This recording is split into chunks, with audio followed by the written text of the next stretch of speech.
വറഹ്മത്തുള്ളാഹി തആല വബറകാതുഹു.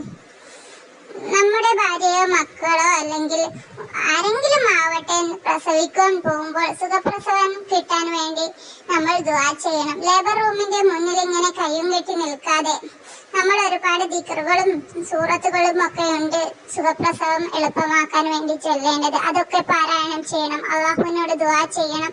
എന്നാൽ ആ ഒരു ഉള്ളിന് വേദന അനുഭവിച്ച് പ്രസവിക്കുന്ന ആ ഒരു സ്ത്രീക്ക് സുഖപ്രസവം അള്ളാഹു പ്രദാനം ചെയ്യും.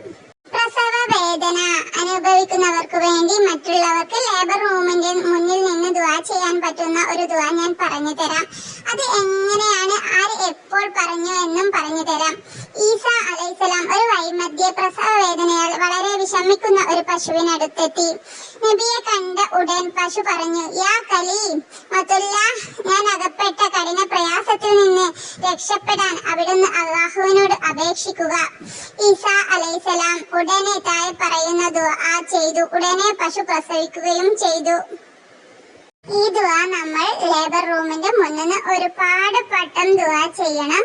ആ ദുആയാണ് യാ ഖാലിഖൻ നഫ്സി വയാ മുഖ്ലിസ നഫ്സി മിനൻ നഫ്സി വയാ മുഖ്രിജൻ നഫ്സ മിനൻ നഫ്സി ഖല്ലിസ്ഹാ.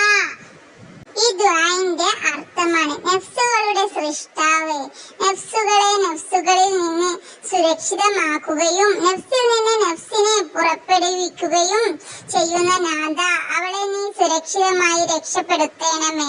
എത്ര നല്ല മനോഹരമായ ദുആയാണ്. നിങ്ങൾ ഉറപ്പായിട്ടും ആരെങ്കിലും പ്രസവിക്കുമ്പോൾ ലേബർ റൂമിന്റെ മുന്നിൽ നിൽക്കുന്ന അവസ്ഥ വന്നാൽ ഈ ഒരു ദുആ നിങ്ങൾ ധാരാളം അധികരിപ്പിക്കുക. കാരണം ഉള്ളില് ആ ഒരു സ്ത്രീ മരണത്തോട് അടുത്തിട്ടുള്ള വേദന സഹിച്ചിട്ടായിരിക്കും പ്രസവിക്കാൻ ശ്രമിക്കുന്നത്. ആ ഒരു പ്രസവം എല്ലാവർക്കും അള്ളാഹു എളുപ്പമാക്കി കൊടുക്കട്ടെ. വീഡിയോ ഇഷ്ടമെങ്കിൽ സബ്സ്ക്രൈബ് ചെയ്യുക, കമന്റ് ചെയ്യുക. അസ്സലാമു അലൈക്കും വറഹ്മത്തുള്ളാഹി തആല വബറകാതുഹു.